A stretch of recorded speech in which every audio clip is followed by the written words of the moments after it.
Quand as-tu découvert que ta famille n'était pas ce qu'elle prétendait être? Je m'appelle Clara et j'ai 16 ans. Tout avait commencé par de petites choses. Des regards étranges de mes parents, des chuchotements derrière les portes, des sourires qui n'atteignaient jamais leurs yeux. Au début, je me disais que je me faisais des idées. Après tout, c'était ma famille, n'est-ce pas? Puis un soir, alors que je rentrais de l'école, j'ai trouvé ma sœur dans le salon, souriante, en train de découper des poupées en morceaux. Je lui ai demandé « Qu'est-ce que tu fais ?»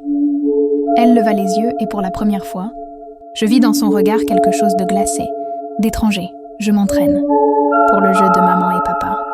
Ma curiosité et ma peur grandissaient. J'ai décidé de fouiller le bureau de mon père, juste un instant pour comprendre ce qu'il voulait dire. Là, j'ai trouvé un carnet, rempli de noms, de plans et de descriptions détaillées de gens à manipuler.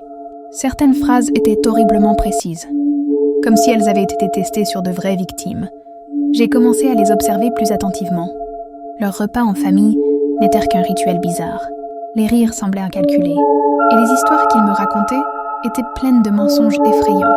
Mais personne n'y prêtait attention. Le point de bascule est arrivé la nuit où j'ai entendu des pas dans le grenier. Je suis montée doucement, et j'ai trouvé ma famille, tous ensemble, en cercle, en train de répéter un rituel sanglant sur une poupée. Quand ils m'ont vue, ils ont souri, ce sourire. Je ne l'oublierai jamais. C'est là que j'ai compris, je n'étais pas juste une partie de cette famille. J'étais la prochaine cible. Ce soir-là, je n'ai pas seulement découvert que ma famille était psychopathe.